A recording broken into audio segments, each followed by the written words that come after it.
rolling.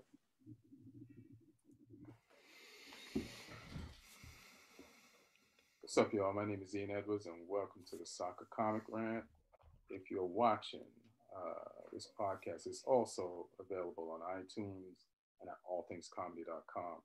And if you go to allthingscomedy.com, there are a host of comics there with their own podcasts. There's Bill Burr with the Monday podcast. There's also Bill Burr and Bert Kreischer with the Bill and Bert podcast. There's also Maz Jobrani. He has his podcast, and he's also a guest today. So it's kind of weird to say his name while he's standing right there waiting to be introduced, but we're going to get past that. Cameron Esposito also has her podcast, The Roast of Your Teenage Self podcast, and she's just a guest on that one. Who was? Cameron's just a guest on that podcast. She's not on she's the just network. she's just a guest on that podcast, but they highlighted it, so, and I'm just reading. So my bad. But go there to allthingscomedy.com, and yeah, man, you'll find Morgan Murphy, Harlan Williams, and the late great Brody Stevens, and a ton of people. And want to give it up for Aaron Brungard, producer for the show, for getting it all together, as he does every week. He's a dad now, still making this happen. And sponsor for the show is onthevolleyapparel.com. And if you go to onthevolleyapparel.com, see tanks, tees, hoodies, and sweatshirts for men and women. They have a soccer/hip-hop emblems on the front. And use my promo code ComicRant, and you get 20% off. And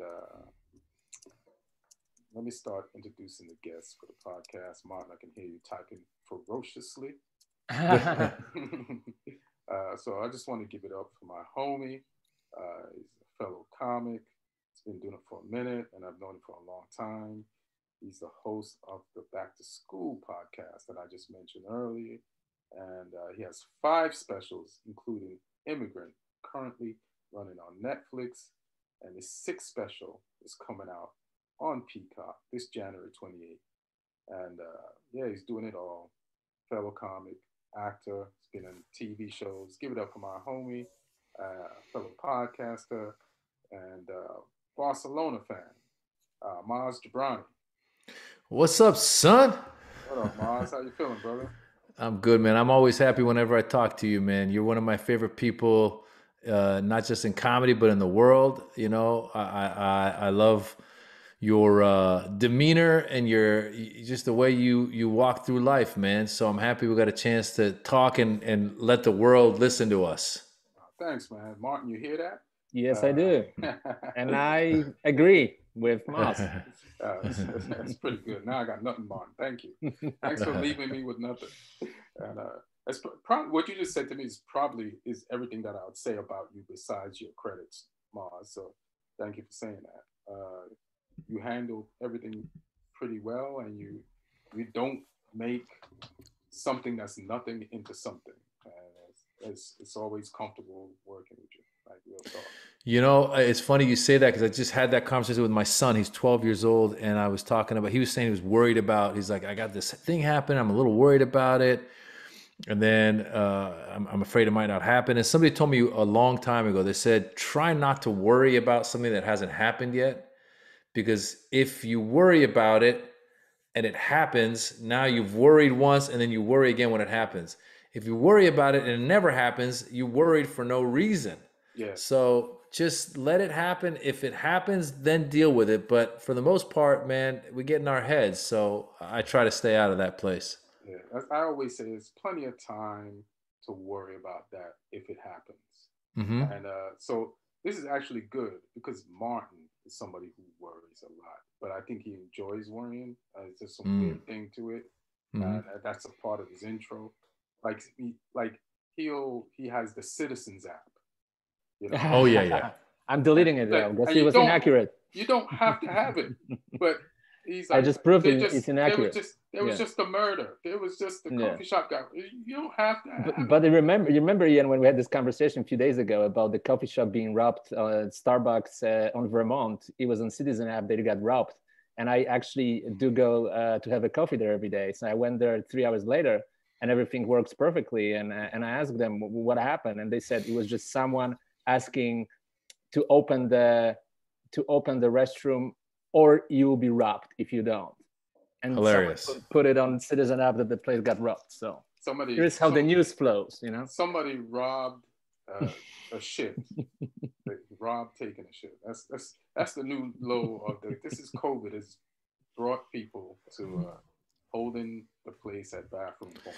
Well, you know, there's so many, because I have I think it's a neighborhood or Ring app, and they always get updates.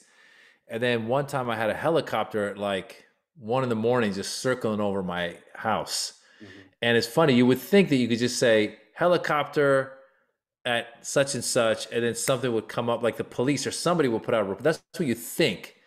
But in reality, it's not there, because you end up getting like reports from like news articles from a year ago going like helicopter chase over Los Angeles. So I went on the Citizens app and I downloaded it just to find out. And there was a couple guys with videos, and as Martin has attested to it, they didn't really have any further information other than there's a helicopter overhead. I'm like, I know that. What's going on? That's why you don't need it. It's like people with incomplete reports scaring people in the neighborhood that they live in. How is that neighborly? How is that? It's like, because everybody wants to report some shit. Well, you just hit on something. That's basically what the internet is and social media, because I have a buddy of mine who will forward me every conspiracy theory you can imagine, and he has bought into them. And then when I go, where are you getting these things? Where are you getting your reports? And it's basically someone has written a long whatchamacallit, like a long rant on Facebook, copied and pasted, and then it just goes out. Yeah. And there's no investigative reporting. And then when you tell them, you go, hey man, I didn't read it in the New York Times or the Washington Post. They're like, that's because they're not reporting it, man. They're part of the problem. You're like, come on, man. Right. But you know what, guys, I have to tell you this, because I've been 3 days now in a different city, and it's a very LA thing, you know, like the anxiety and panic is so much more in LA, because where I'm at right now, I'm in Atlanta for this weekend. People are much calmer. Everything is way more open, but people are careful at the same time, you know. So, and you just don't have that feeling that there's something wrong going on around you. You know, you don't get that vibe. I don't have that feeling here. A lot of people do, though. I don't know, Maz. How are you walking around or just being in LA? Are you like under some type of panic? Well, I wouldn't say I'm under panic, but I would say, obviously, with the masks, look, we're the epicenter right now, right? You keep hearing these numbers are up and up and up. And I just keep waiting for them to go, oh, it's starting to go down. You know, I know my kids too, they see, I mean, you know, we have an Alexa in the living room. So my son for a while would be like, Alexa, what are the COVID numbers today? And I felt like you don't need to really be worried about that like that so much. But in the meantime, I try, you know, look, I tell them, I go, there's only so much we can do. You wash your hands, you wear the mask, you keep your distance. And we keep hearing about friends getting it. And ultimately, they say, look, odds are you're going to get it. Now, if you don't get it, then you're lucky and escaped it. But odds are you're going to get it. And all you can do is, you know, try and stay a little bit sane in the process. But I think we do, look, everything's heightened. Like, one thing is we got a pandemic puppy, and that's been nice. And I've been going for runs. That's been nice. Those types of things. When you unplug, even for a few hours, it's so nice, because when you're plugged in, everything that comes on is breaking news, this happened, that happened. And it's like, oh God, just like too much. I don't watch the news. I don't watch the news. And like, you know, you said, where does all this stuff come from? Aaron wrote from Sam Tripoli. Like, hilarious. Conspiracy theories. Yeah. So that's hilarious. Well, I have a lot of friends who are conspiracy theorists. Yeah. Well, Martin, you shouldn't worry about No, I'm not worried anymore. One thing you should worry about is being a Spurs fan, because sometimes. So sometimes. How do you feel about your draw yesterday? Or was it today? Was it your one? Yesterday. Today was Arsenal. Yeah, I mean, it's the same story over and over again, that we concede goal while not extending the lead, I think Son had a fantastic chance to score the second goal, and the game would be finished. You know, it's the same thing happened against Crystal Palace. The same thing happened against Newcastle early in the season. It's a big problem for Tottenham, but it's not only our problem. I used to think like a month ago that it's specifically our problem. No, it's a problem of a lot of teams right now. This season is very unstable, and the title is up for grabs even for you guys. Yeah. Didn't Tottenham have that player, the Iranian German guy, Degani or something, a few years back? Was he on Tottenham? I thought he was. I think you guys had an Iranian. No, you don't remember that? No. Ali Daei? No, Ali Daei was another one, but there was another guy who was either German or Belgian or something, but he was Iranian. And he was playing on an English team, and I thought it was Tottenham, but I might be mistaken. Because that's a lot of times listen, man, here's my thing. As an Iranian American, Ian knows I love soccer, but we've had such a bad 40 some odd years of press in the West that anytime one of our players does something good in any league, whatever, we start emailing each other going, did you see this guy? This is so-and-so. This is so-and-so. So that was one of our guys for a minute. You know what? I have to ask you something, though, because right now it popped in my head.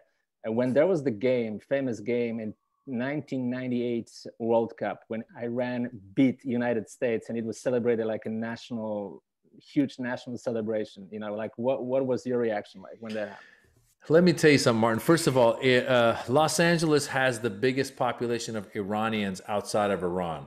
And that 98 team, we were all really excited. It had Ali Daei, it had Azizi. There was a big, it was a good team.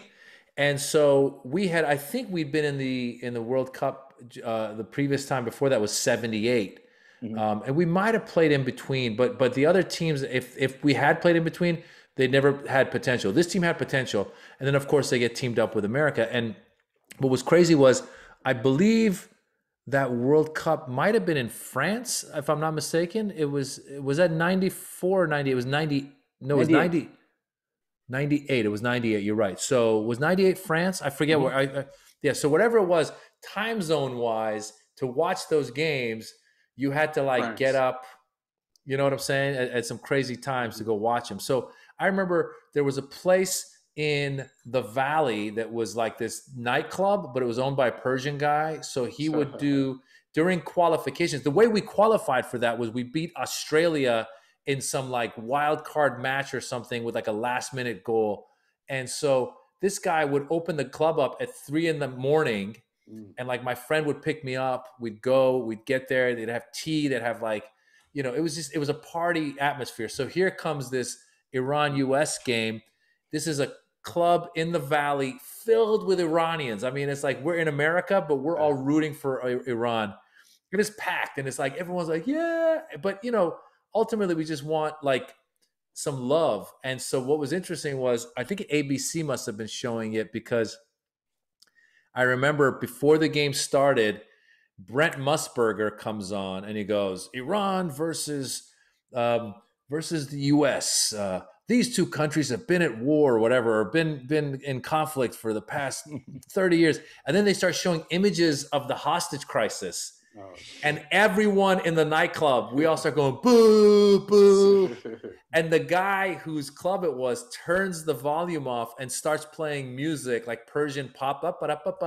So we're all like, yeah, da, da, da, da, da. We're just having our own party. And we're like, oh my God, screw this, like, you know, this thing they're feeding us about, you know, the hostage crisis and stuff. And then I'll tell you guys, man, one of the best moments was when they come together in the beginning of the game to, like, you know, meet. The Iranians had brought flowers for the American team. And I was like, damn, dude. And it was such a touching moment. And we were all like, people were crying and stuff. I'm surprised it wasn't fruit. That fruit. We love our fruit, man. You're right. We should have brought fruit. They brought flowers and they exchanged the flowers, and people were like crying, and they're like, oh my God. And it was so nice. And then rather than taking, like, you know how one team stands here and takes a picture and another team stands here, the Iranians went and mingled with the American team. So they're intertwined and they're taking a picture together. And we were all like, man, that's what sports is about. Like, there was the China ping pong diplomacy. This is the Iranian, soccer diplomacy or football diplomacy. And the icing on the cake in that game was, I remember Iran beat the U.S. and I remember, because I had my grandfather with me. My grandfather was like in his 90s at the time. I brought him and he was having a blast.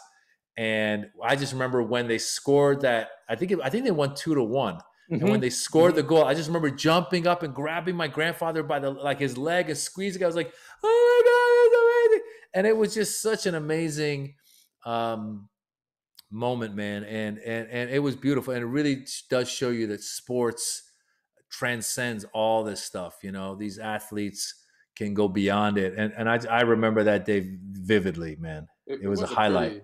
It was a pretty promising Iran team, because you lost to Yugoslavia 1-0, which is not bad. Because that's Yugoslavia before it split up, right, Martin? Yeah. So it's after they split up. It's after split up? Okay. And then Germany, you only lost to Germany 2-0. And then you beat the US 1-0. So that's it was 1-0. I thought it was 2-1. It was 1-0. No. It was 2-1. It was 2-1. 2-1. Yeah, because I think America scored the first goal, and then you guys scored equalizer and the winning goal, something like that. Yeah. Listen, every World Cup, I've become more and more open now. Like now, I'm also rooting for Team USA more. I think I didn't used to root for Team USA, not because I'm not proud to be American, but because I felt like, okay, America's got, it wins in a lot of stuff around the world. Iran doesn't win in anything. So let me root for Iran. And let's face it, Team America wasn't as exciting for many years, but they've gotten more and more exciting as the years have gone by. It was a huge upset though, because in 1994, America came out of the group eliminating Colombia, and they lost to Brazil only 1-0. And then in 98, the league, the MLS, was already founded. It was founded a year after that World Cup, 94. So they had the professional league. Technically, they had a better team. So the hopes were that the American team would actually perform even better in 98. I think it's a huge and they upset. did it. I think it's a huge upset if you're American, but if you know football, it's not a real upset. And unless you're measuring the size of a country compared to another country, it's like... No, it's just based on what the hopes after 94 World Cup. The hopes of it. That America has no... I just think America has no history, so it couldn't have been in football, you know what I mean? So it couldn't be that big of an upset. But, Iran did its thing. But I think also because Iran was, the Iranian government is known for, they just don't the programs we have now in America are crazy, like the youth soccer. And obviously European and South American, they really put emphasis on that. Iran has a reputation for being a little stingy, not being as supportive.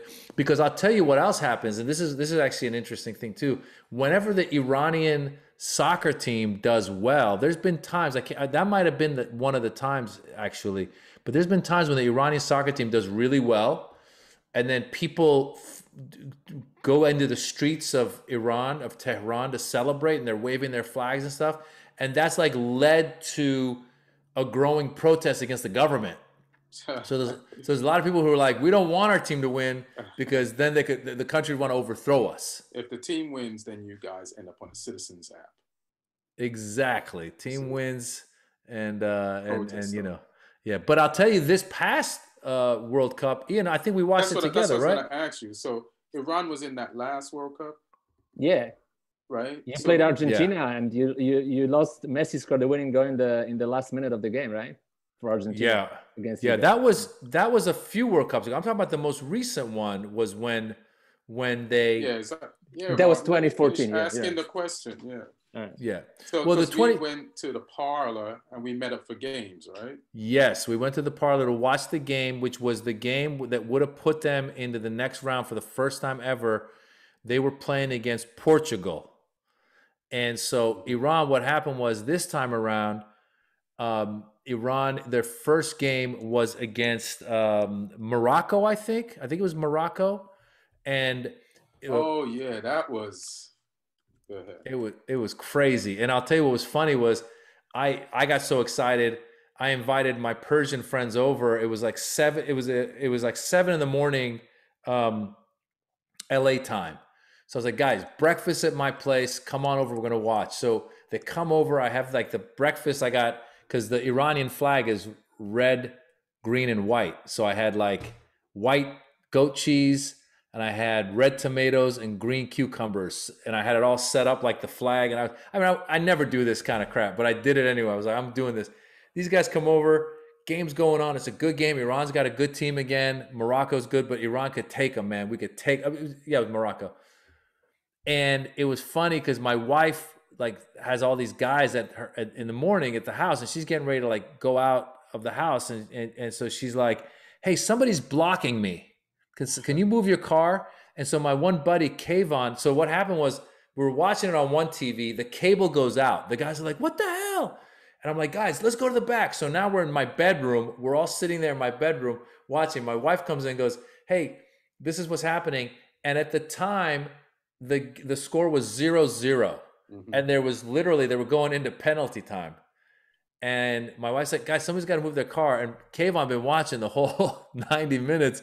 And he's like, well, they're going to penalty time. I go, dude, don't worry. There's going to be another half an hour penalty. Just go, and or they're going to tie or whatever it was. I go, just go move the car and come back. Dude, this poor guy, he walks out. I'm not kidding. As he's walking back in, we're like, ah! Iran, Morocco scores a self-goal off of an Iran corner penalty kick. And oh my God, an own goal. And it was so exciting. And that gave us hope to go to the next round. And then we ended up just barely losing to Portugal in the third game after we lost to Belgium, I think, in the second game. Yeah, I'm trying to scroll through. Because Morocco didn't win anything, but their team always looked fire. You guys lost to Spain too, 1-0. Spain, that's right. It was Spain. In a tough group. And the Spain goal, by the way, was to be contested. I think there was either like a handball or something. Like, it's one of those things. That's the beauty of the game, man. Is like, it's really a couple of inches this way, a couple of inches that way, and Iran could have tied with Spain. Right, and then you guys, Portugal didn't beat you. You tied 1-1. Okay, there it is. So then you only had 3 points. So when you won the first one, you got 3 points. There's 2 games left, and you're like, oh, we could get out this group. And then Spain beat you, and they're like, all right. But then Portugal had more points, and I guess Spain had more points, so they went through. Didn't Spain go home last? I thought Spain might have. Spain went home 2014. 2014, they went home after oh, okay. So well, I just remember the Portugal game.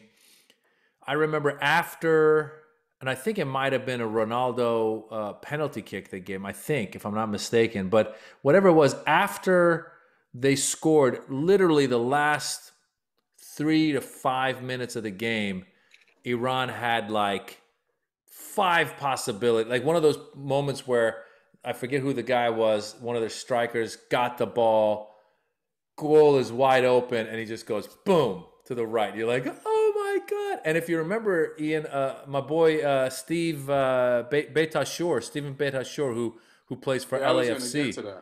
Yeah, he was there watching with us. And what a crazy game. And I mean, man, the emotions of the World Cup are just too much. So let me ask you a question. So you were born in Iran, right? Yeah. And how old are you when you left? I left when I was 6, and then I grew up in Northern California. So when you were in Iran at 6, what was how did you feel about soccer? Did you have a team? Did you play? Like, how was it as a kid? That's when I learned to fall in love with it. So as a little boy in Iran, like, listen, the sport in Iran is soccer and wrestling. Wrestling was the other sport. And so as a boy, a little kid, we used to play soccer and wrestling. Wrestling, all right. So as a little kid in Iran, we used to play street ball, like with a little plastic ball. So if we're over at someone's house, we'd be like, let's go outside. And that's where I think you get your dribbling skills and all that stuff going. And I will say probably when I was younger, when I first came to the U.S. and started playing youth soccer, I was probably a better player at that point compared to my co-players, as opposed to later in life. I still was a good player, but my ball skills probably deteriorated over time. I just have just the the soccer intelligence to know how to pass and where to be and all that stuff because I've been playing it for my whole life.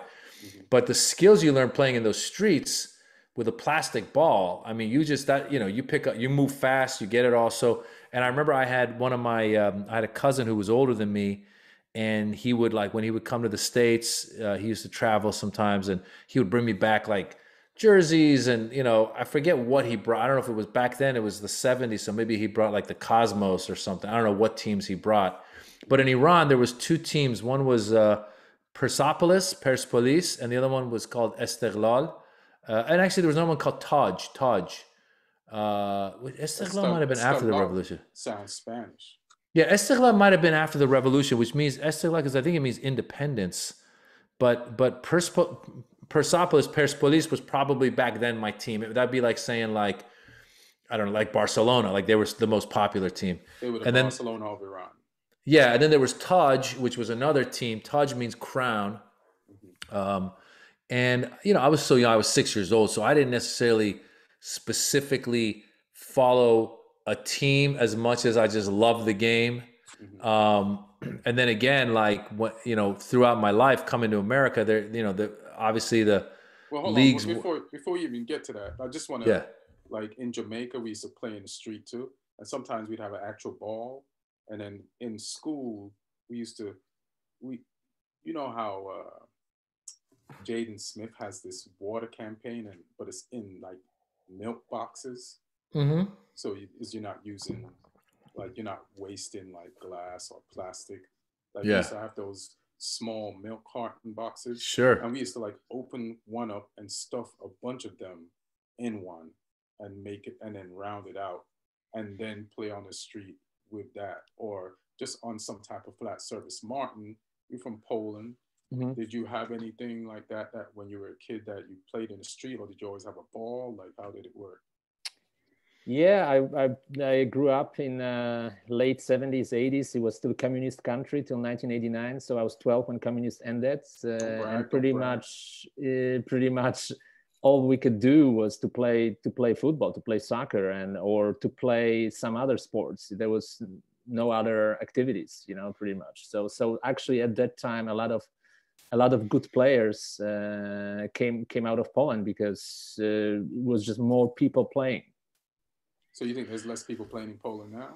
Of course, because a lot of them play computer games. A lot of them do other things that are a spoiled West culture country now, comparing to where I grew up. What you say is interesting because I just have my son right now. He's become a big fan of Dungeons and Dragons, and he's actually a really good athlete. But the other day I was like, let's go play some tennis, and then he forgot we were gonna go play tennis, so he ended up. He's like, I had D&D, and I was like, and in my mind, I'm like, oh, this kid's got potential for tennis or soccer. He's got potential for both. But as you're right, he's got more options now, and it's just not quite what it is. I remember in college, it was so much fun because number one, I had all these other friends of mine I went to Berkeley, so there's friends of mine. We play pickup games all the time, and you'd always have somebody available to play. That's one of my favorite things in the world is finding pickup games anywhere around the world. And I spent a year abroad in Italy, and that was amazing because again, people would be like, "We're playing," and you just go outside on a little, concrete, and you just play that game. And oh my God, it's one of my favorite things. Pickup games for a long time were my favorite things. Yeah, one time, like I did a comedy show in Holland, and we were there for we were in Amsterdam. It was like 3 days of being there. And I think one day, or just one evening, like we just went to the park and we had some food we were eating there. But I was like just watching people play a pickup game. And I wanted to get in, but I'm like, man, this is Holland. Like the fact that, just their teams are just legendary. So yeah, I didn't even want to get in the middle of all that. And but it was a high skill level just of a pickup game in the park. Dude, you see that now. I mean, even in LA, like I was just the other day, I was in the park and there was all these Latinos playing. And I was like, damn, these guys, especially as we're older now, 48, I'm like, I can't get out there and run with these guys. Although it is fun when you get out there. But you do see some amazing players. And then that makes you realize, gosh, how good do you got to be to get to the pros? Because there's always, you know what I'm saying? There's always that one guy. There was a guy that used to play pickup with us. Ian, you played with me on that Saturday game I had for a while. And one time I met this guy who was, again, this guy, he'd come from Iran, and he had mad skills. And he was in his like early 20s. I mean, he held that ball like it was like stuck to his foot.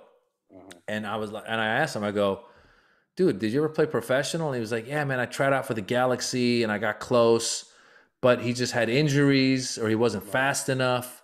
And you realize it's like, you got to have that amazing skill, plus be fast, plus be, you know, Beta Shore, who played for LAFC, came out and played with us one time. And he was just like, you know, it's almost like he was playing with kids. He's just like, all right, I'll put it here, I'll put it there, you know.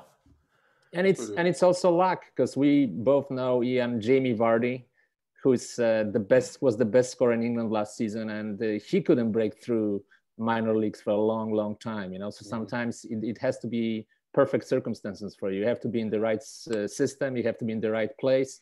You have to have the right coach, and you have to have the right peak of your form at the right time, and stay out of injuries. Yeah, there's a lot of factors that are deciding. Yeah, sometimes you're not ready when they're ready, because they have a system and it works a certain way, and people have to be ready at a certain time. And if you're not, then you're out. But, you know, like I remember, like when I was after high school, I went to this college. It's called New York Institute of Technology. It was a Division II school, and their team had just gone to the Final Four the year before. And all the players, like half of them, were British kids who were like 18 or 19, and it already been determined that they weren't going to be professional soccer players, and they'd just been let go from all their youth club teams. And let me tell you something, their skill level was just next level. And my college coach just recruited them from England, offered them like a scholarship, and he was like, oh shit, we get to go to America and we play a soccer on a college team, because he wanted to win the title. And it was hard to get near them, because first of all, they just been playing soccer more than I've been playing all my life. Yeah. You know what I mean? So it took like the second year, like I was pretty much there, but it was just, they just took the thing to the next level so much. And they were some really good players. And I think a reason why a lot of them didn't make it is because they were considered the finesse players / luxury players, where England was like, you have to be more physical, which they were. I don't know how much more physical they wanted them to be, but just like running up and down the field relentlessly and just push people off the ball. It wasn't like, its skill was not the biggest priority, unless you had the force of a Scholes, but the finesse of a Scholes too. They wanted the Vinnie Jones. You got to be a Punisher and get. You know, it's funny you say that, because I played in high school. We had a really good team, and we won our whatever it was, our division, and you did? went on to like Northern California championship for our division. We lost there, but then I tried. I went to a school called the Redwood. Redwood is actually where Robin Williams went for a minute too. But that's a private school? No, it's public school. It was a public school, but we just had really good soccer teams. And then a couple of my friends went on to play at Cal, and then I went out and tried out for Cal. And it was interesting what you just said, because when I went to try out for Cal, I realized, because I didn't make the team, and they put me on a freshman team, which was not really a freshman team. It was just like play out in the league there. but I just that's when I realized, I was like, holy moly, like I was one of the better players on my team, and my team won the championships. And as you said, one of the differences probably is like, these guys are playing year round, or they're putting in more effort to get physically to the next level. There was a guy, his name was Peter Woodring, who had gone to my high school. He was a striker for this soccer team. And dude, I think he played in Europe a little bit. This dude's speed was ridiculous. Like he did that move, you know that move where you're a striker, you're coming to the defender and you'll kick it to the left and run around to the right. Yeah. And you got to be really fast to go around that defender and get to that ball before, especially at these levels. That dude would do that like all day long. I mean, he was just, and you realize the levels. And then in LA, I started playing in this one league where they had this team called Hollywood United, LA Blues. Oh, yeah. And those guys all recruit like former professionals. And I remember playing one time, and there was a dude who I think was on like the Chile's national team or a pro from Chile. And I'm telling you, man, like I came to get the ball and he was like 30 yards away and I'm going to the ball and somehow he got to me in the ball before I got to the ball. And I was like, what the hell was that? Like, it was like Flash, for, the superhero Flash. And someone was like, oh, that guy's a professional. I'm like, well, then why am I playing in a league with this guy? But it's funny when you, like, I played in leagues out here in Cali. And then you're like, if you're doing good in those leagues, like, man, I should have tried harder when I was younger. And then you'll play against a player that does something to you like that, and you realize why you wouldn't have gone further. Yeah. There was this one guy, he used to come out every once in a while on a Saturday and Sunday. And like we all would pass the ball around, when we broke the guys we had into two teams. It would be like white shirts versus colored.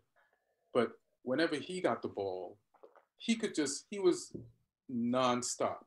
It was just relentless. Just like he could run from one end of the field to the other end of the field with the ball.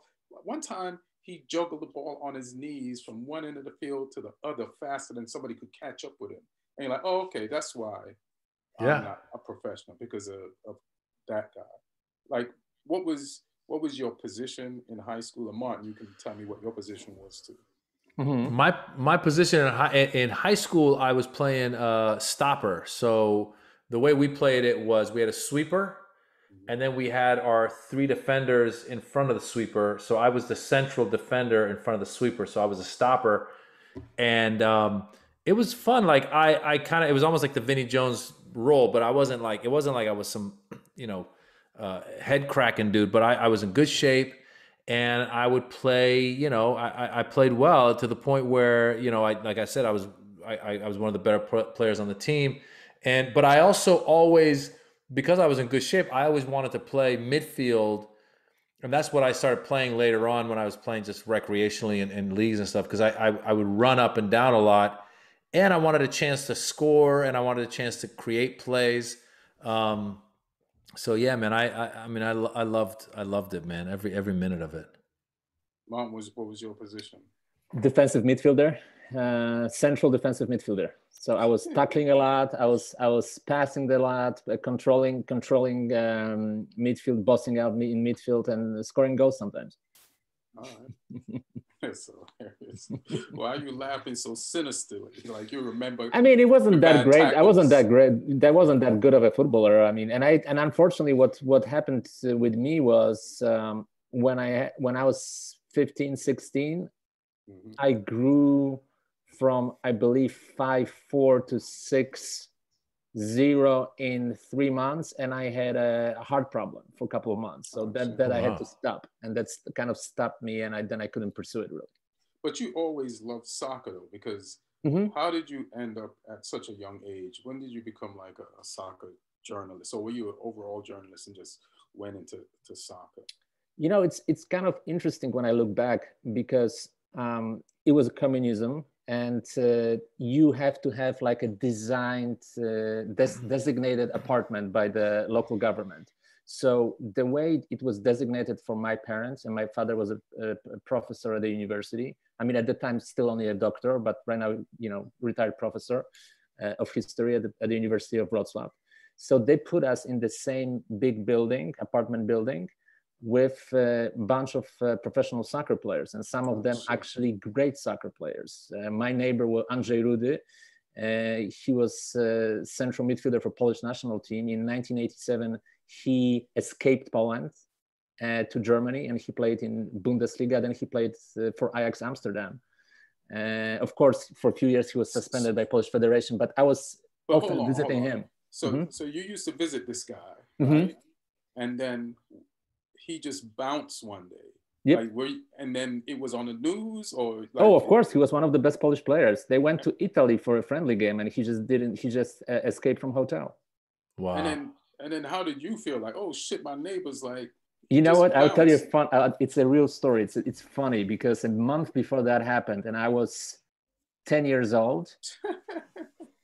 I quoted his coach at Śląsk Wrocław, who said that his name was Andrew Rude, that Andrew's legs are too valuable for Polish league, you know. So that was a quote, and I said, but Mr. Andrew, you shouldn't be playing in Poland. You should play in one of the big leagues. You know, you're too good for Polish league. And he's like, okay. And then he bounced a month later. So you give him the You're the Forrest Gump of his life. Hilarious. That's hilarious. No, but also his wife, who was a playmate for Playboy Shield, so kind of betrayed him. So there were a couple of other factors involved. Yeah. All right. I won't go into the betrayal part, but.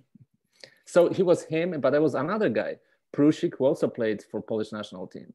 And he was also an incredible midfielder. And then we had also 3 top volleyball players, 2 handball players. So no, that one stayed. Oh, okay. So you're just in a building with a bunch of athletes. Yeah, like two of them also won medals at Olympics. I think one in judo and one in wrestling. Yeah.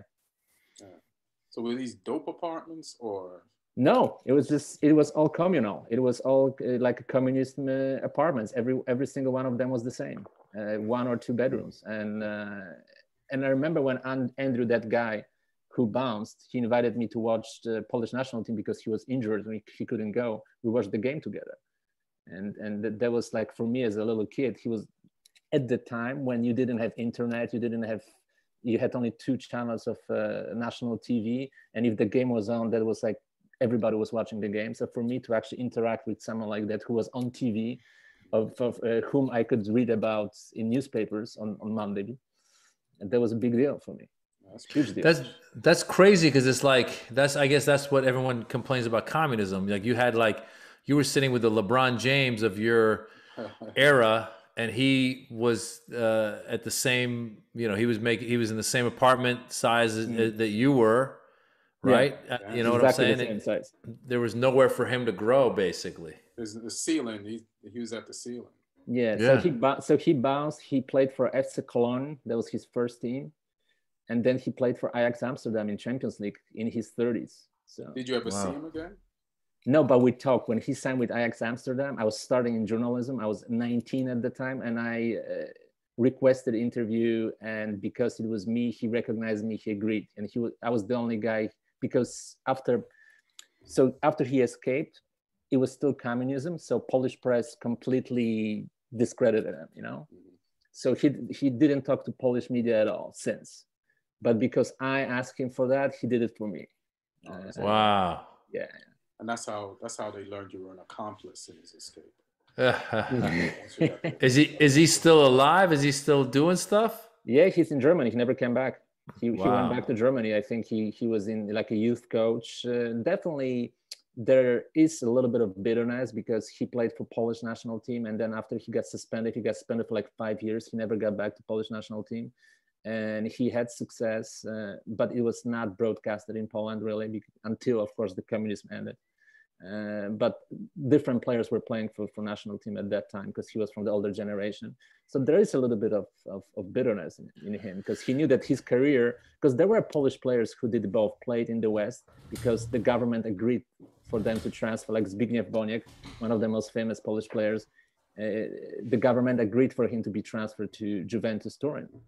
But a lot of Polish players didn't that agreement, and they had to bounce. They had to escape. There were 5 or 6 top players who escaped in the 80s. Was this guy able to go back to Poland eventually? No. Oh, eventually, yeah. Even today, yeah, eventually, yeah. Because there's no communism there now. Yeah, no, after 89, it all lifted, But before 1989, you couldn't. No, that's it. Maz, who's your favorite team? I don't follow as closely as I should. I try to watch the big games, and I try to watch the players that I know. You know what I'm saying? So that's why Barcelona probably would fall into that. PSG for a minute. Well, how did Barcelona become your best team? Because there's always a moment in somebody's life where the team becomes their favorite team or the team that they're watching. Like who? Well, the truth is that did it. Listen, the truth is, like I said, because let me take this back for a second. When I first came to America, my friend turned me on to the Dallas Cowboys. And he was like, this is the team we're going to root for, even though we were living in the Bay Area. And I should have been rooting for the 49ers. I became a Dallas Cowboys fan.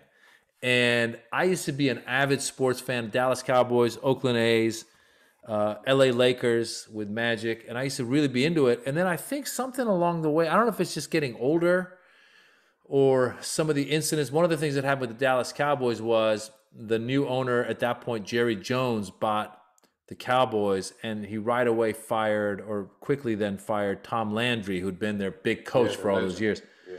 And I just felt like, wow, this is a business. This isn't like, they don't deserve my loyalty, you know? So after that, I think I started distancing myself from sports as much. And so I would just come upon a team or a player and I'd be like, oh, I'd love to watch that person play. So for a minute, I have relatives in England, in London, and they live in Chelsea. So my cousin had a restaurant in Chelsea, and he would say, yeah, Frank Lampard used to come by. And so I was like, oh, I'll follow Chelsea for a bit. So I was watching Frank Lampard and Drogba and all these guys.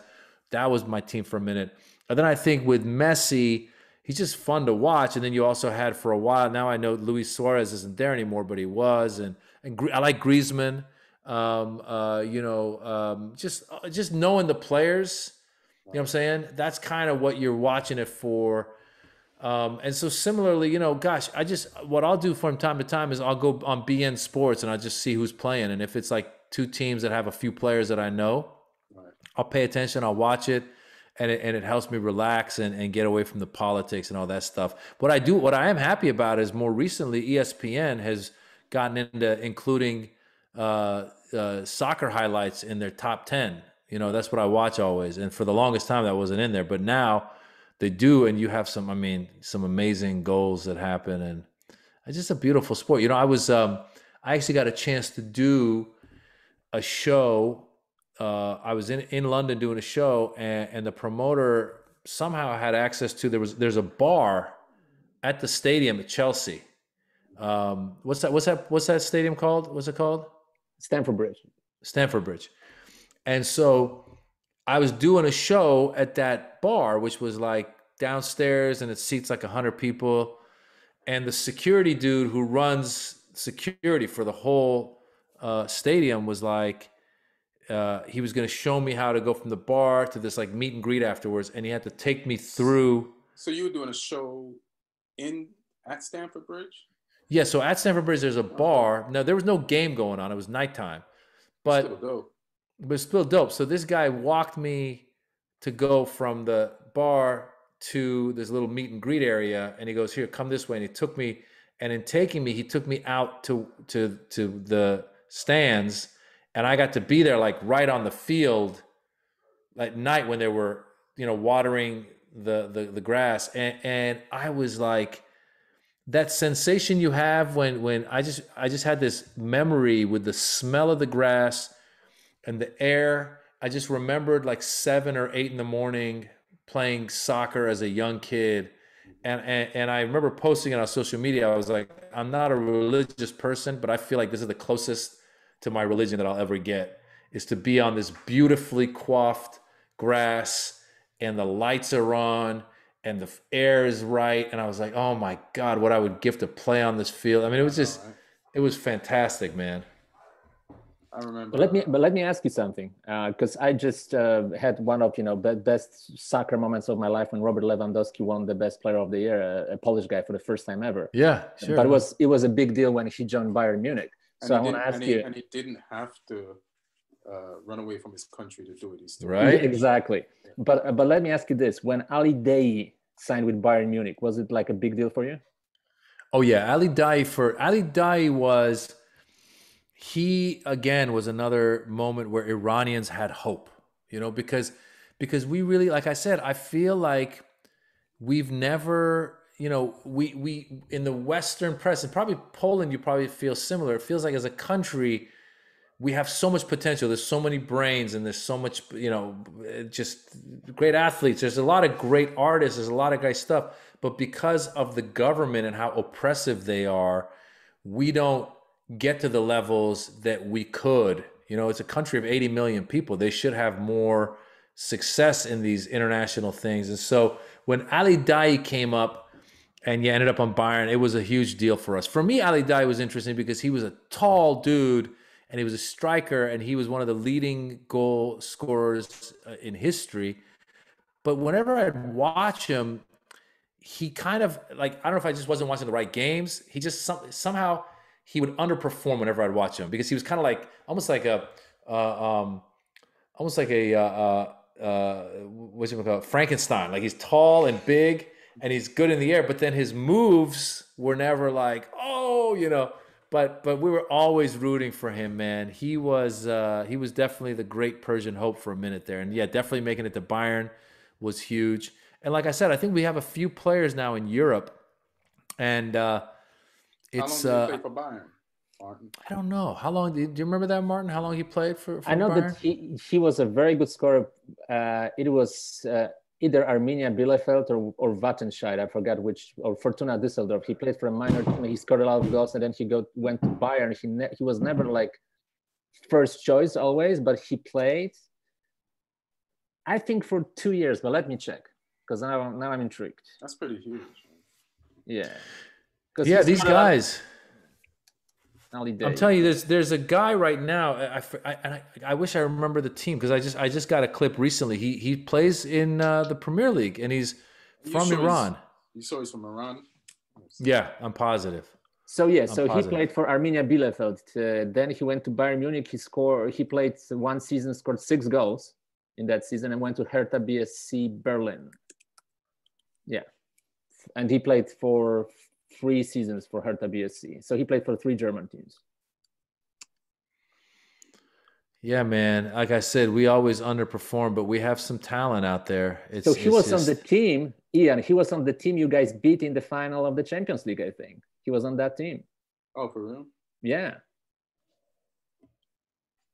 I'm looking at a few Premier League Iranians right now. So this is, I can't even, it's Alireza.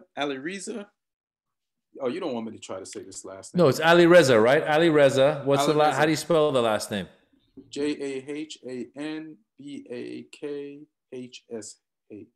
And he's with Brighton Hove. Right, Jahan Shah or something like that. Alireza Jahan. Yeah, there's a few of these dudes, man, and they're incredible players, man. You know, Alireza.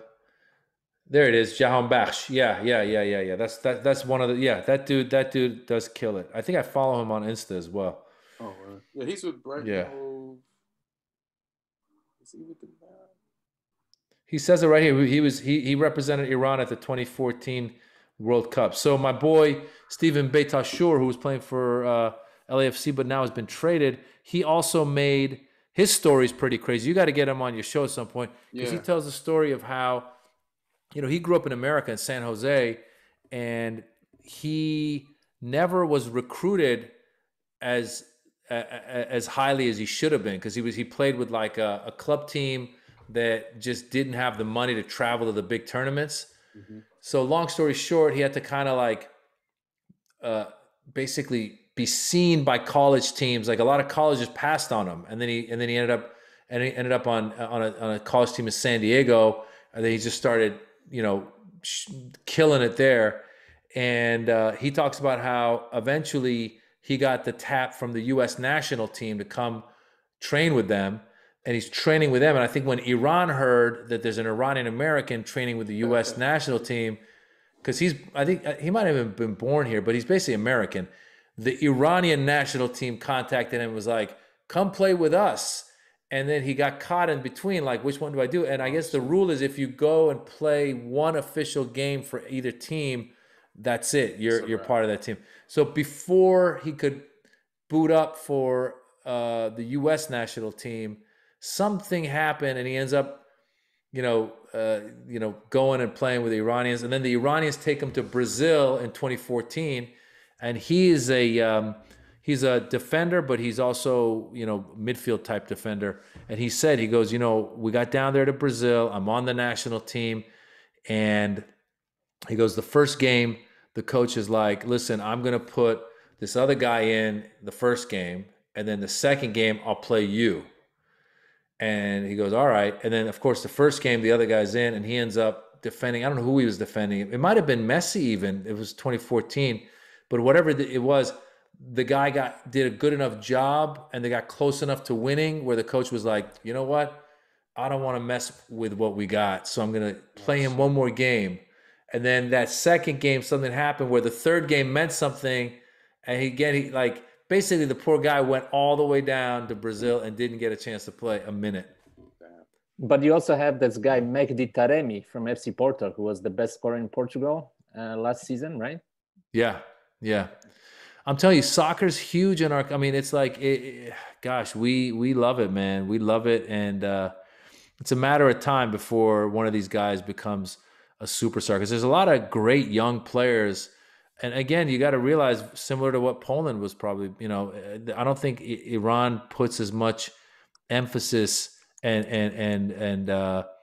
whatchamacallit, encouragement in their players. Did you guys ever see this documentary called Pelota? Did you ever see Pelota? No. Oh, you guys got to check it out. Pelota is, I guess that's what they call I think they call it in Portuguese, pickup soccer is called Pelota, and it also might mean soccer ball. Mm-hmm. But Pelota was on Amazon. I think it still might be. It's this American guy and girl. They both played in college. They both wanted to play professionally, but never really were able to pursue it. But they're boyfriend, girlfriend. So they travel the world playing pickup games all over the world. And so they play a pickup game in, I think, a prison in Bolivia. They go to China, and then they go to Iran. It's a documentary. You're going to love it. If you're a soccer player, you're going to love it. Pelota, Peloda. They go to Iran to play. And in Iran, it's interesting because, just to show you the mentality there, because they're trying to play pickup games, and they go, women aren't allowed to play. Because everywhere they went, the girl's a good player too, so she'd get in the game, and they both play wherever they went. Well, in Iran, they go, the women aren't allowed to play, or they get in trouble. But they found a group of players, because the people don't care, it's the government. So they found a group of players who were like, listen, just show up at X, Y, and Z time, and we'll go ahead and play with the woman and all that stuff. So it's a beautiful movie, but it shows you the restrictions that you have in places like Iran. By the way, Maz, you know what we have in common, Poland and Iran. Yeah. The most beautiful women in the world.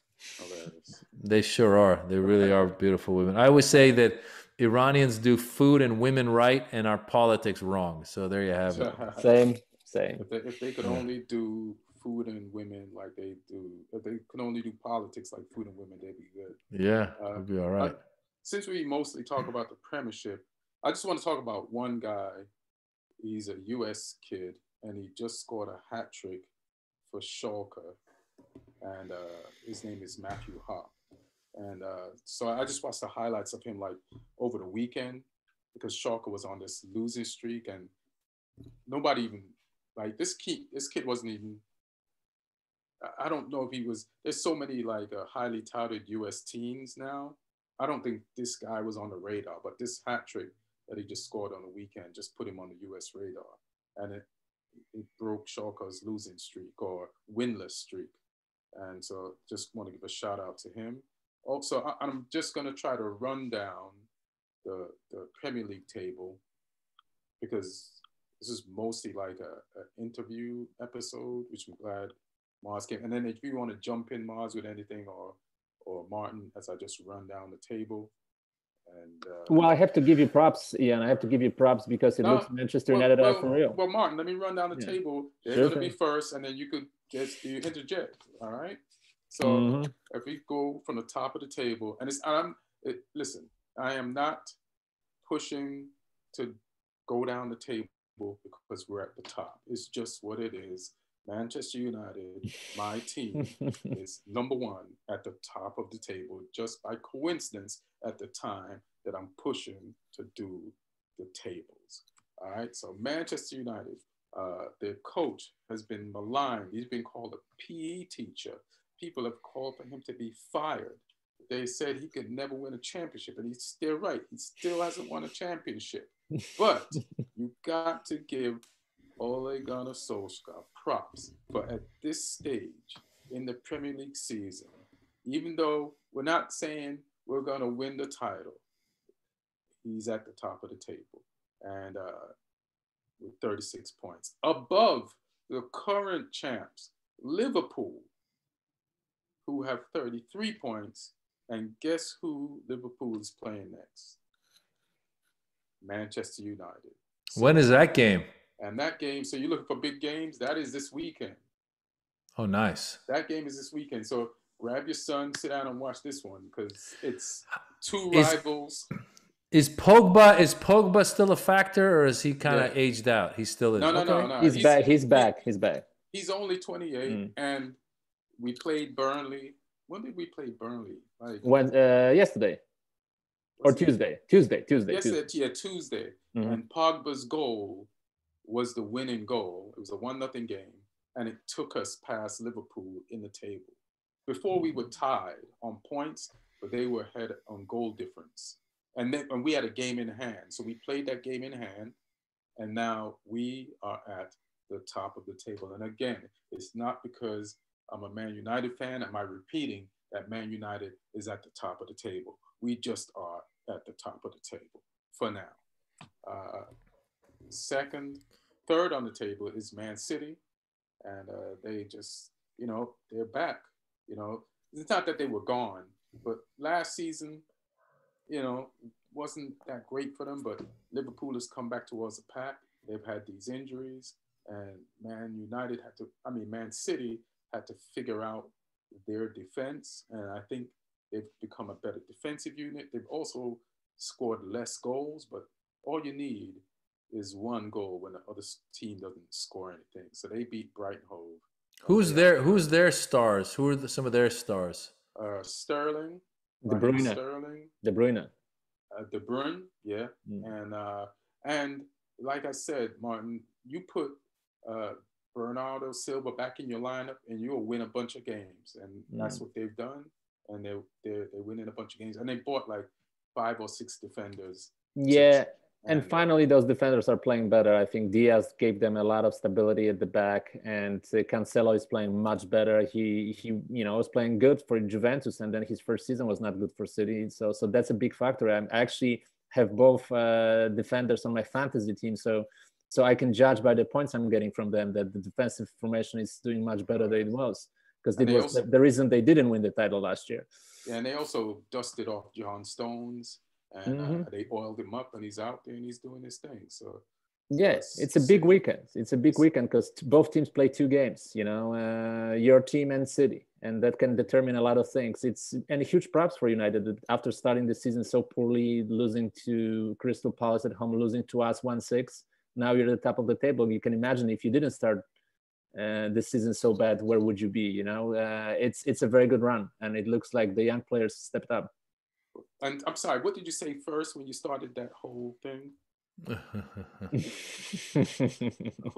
Hello? Yeah, it seems like it was last season, not this season, right? So Martin, you were saying you weren't a big fan. What do you think of Ali now?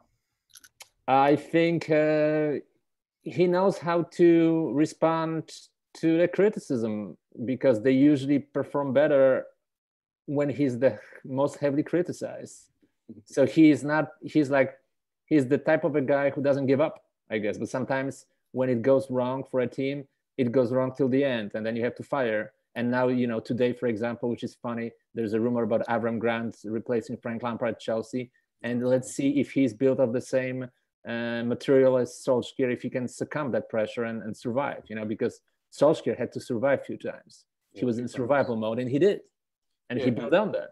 And Maz, when we talk about survival mode, like there are several points of this season where people wanted this coach fired, and he's at the top of the league. So people just need to be more patient. Soccer has become a really impatient sport where people want results now, and if you don't give it to them, they just want you fired. It just shows, hey, if I calm down, relax, let the dust clear, and don't think with your emotions. But that's Ian, where, that's where the ownership comes in too, to trust their coaches, you know, because you're right. I mean, it's like people. You're right. People are, especially people used to be able to complain, but they couldn't just get on Twitter and do it. Now they That's can. the point. Yeah, you could only hear people at the stadium, to 12,000, to 30,000 or 50,000 who bought tickets. You can hear them expressing their opinions. But right now you can hear everybody because any smart or not so smart guy on Twitter or Facebook or Instagram can say whatever they want to say. Yeah. Almost everyone. Well, let me just keep going on the table. I lost my place, guys, so I got to start from the top. Manchester United is top. Liverpool is second. Man City is third. Leicester is fourth with 32 points. Everton is fifth with 32 points. Oh, and guess who's next? Guess who's sixth? It's Tottenham Hotspur. Tottenham, would you call them hot? Should they lose the hot part from their name with all the ties that they've had, Martin? Isn't Hotspurs? Are you using the Spurs? You wear them, or you just going on the field without them? What's going on? Well, you know, I think they were preparing to play Aston Villa, and they ended up playing Fulham. So maybe they just didn't have the right mindset for that game. I mean, it's disturbing that they're losing, conceding that many late goals and lose points. But you know, we'll see long term. You know, technically we're not out of it still. No, you're in it. But didn't this tie feel like a loss? Of course. Yeah. Of course, especially after Son hit the post. Yeah. Didn't the Spurs play in the Champions League championship a couple years back? Final, right? Yeah. Yeah. Liverpool, right? Yeah. And they lost that Louise. Too. Yeah. Thanks, Maz. I like this. I like this. But Martin, are you playing the punchline? Because I kind of feel like you're staying at a hotel I've stayed at. No. I'm actually at the apartment. I'm thinking about punchline. Actually, as a matter of fact, okay. Good that you said it, because that's the place I wanna do. Yeah. Okay. Yeah.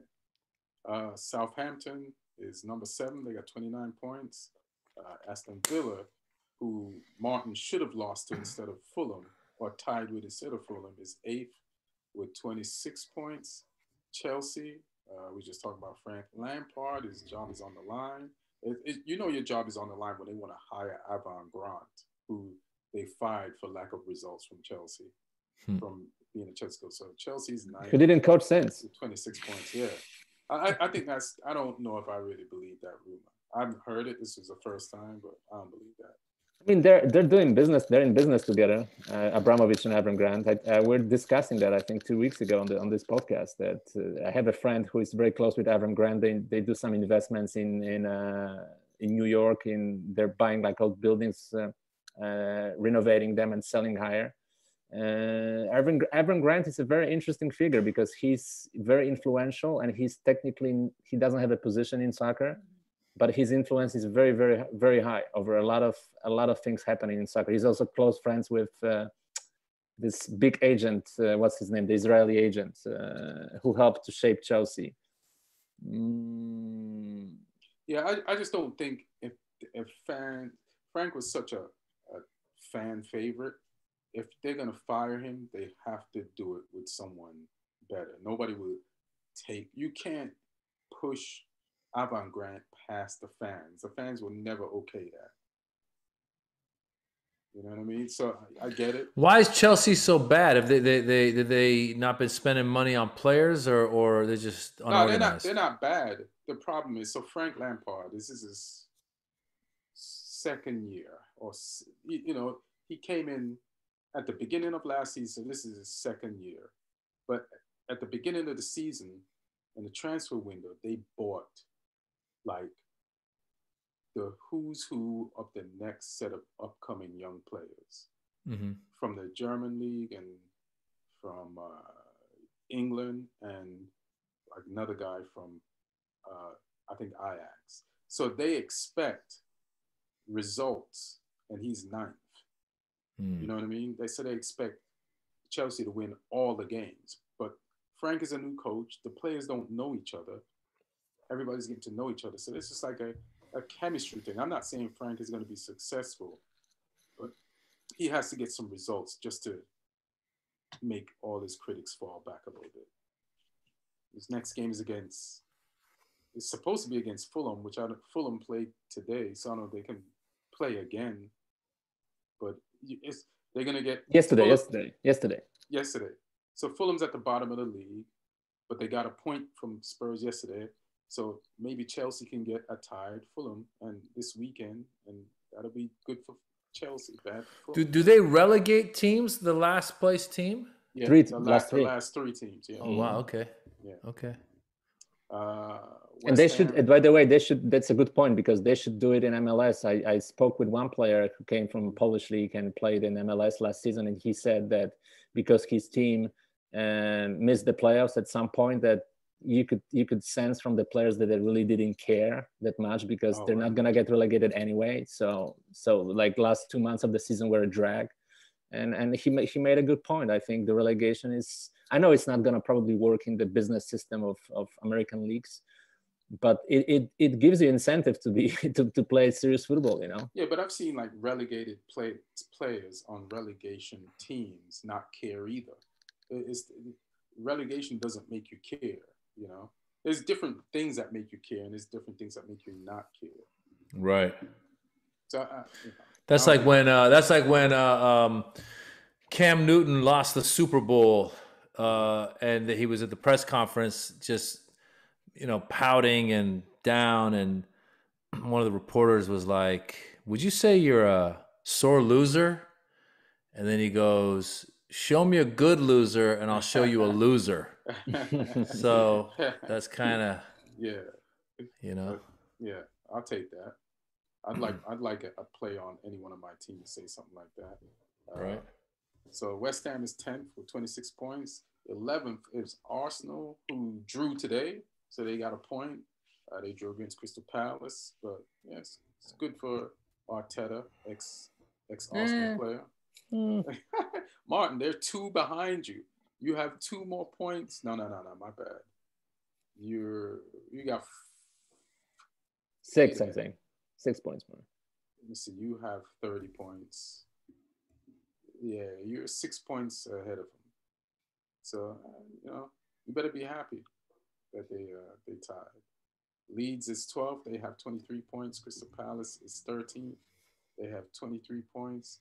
Wolverhampton Wanderers is 14th. They have 22 points. They lost again to Everton. Newcastle is 15th with 19 points. They lost earlier this week to Sheffield. That's the first win that Sheffield has had all season. 16th is Burnley. Their last loss was Man United, the team that happens to be my team and at the top of the league, staring down on everyone else. Did I mention Burnley? Yeah, they're 16th. Brighton Hove is 17th. They have 14 points, and they just lost to Man City, who is like back in the game. And here's a relegation / deportation teams. Fulham, they have 12 points, which is, they've had 5 draws in a row. So Scott Parker, whose team is struggling, just had 5 draws in a row. They're dropping points, but they're getting points every game, and they have 12 points. So to be honest, the way Fulham plays and the way Brighton Hove play, like they play so good, I'm not sure they're going to get relegated. Like as soon as they figure out how to score, like I think they have everything else, and I know scoring is everything, but you know, they can give you a go. For teams at the bottom of the table, you would think they just have a bunch of terrible players, but that is not true. You know, they look good on the eye. They just can't put the ball in the back of the net sometimes. 19th is West Brom. They only have 8 points after 17 games. After 17 games, West Brom has 8 points. That's pretty sad. But you know what's sadder than that? Sheffield United. They are 20th. They are last. And after 18 games, they only have 5 points. But they just won last weekend for the first time. Yeah, they did. They beat Newcastle. So, well, that's something, you know, because if you're going to be bad, it's better to not win, so that when you do win after whatever number of games it is, it's like you just won the World Series or the Super Bowl, or in this case, the league or the Champions League, whatever it is. So I'm sure they were excited when they won. It wasn't like, oh, Right. you know, Right. another way. Wasn't like when Iran beat US the first time you won in the World Cup ever? I think it was your first win, right? That was that was Yeah. our Super Bowl. That was glory days.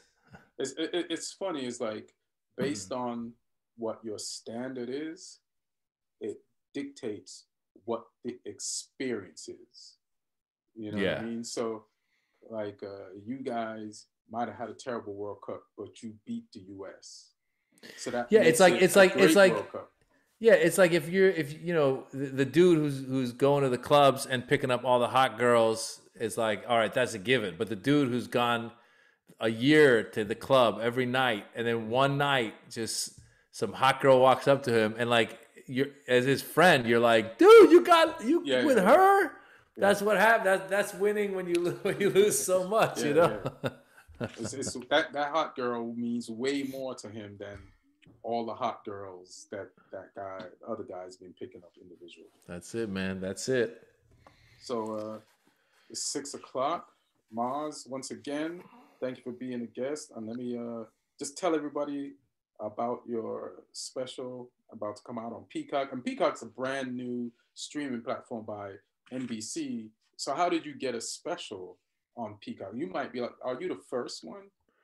They're rolling out a series of specials. I think some of them might have been older ones that they've bought and are re-airing, but I think there's a handful of us that are new. And I think what's happened is, as you know, in this world of comedy, different streamers, different networks become the leader of comedy, and then at a certain point they might get too saturated and then they kind of dissipate.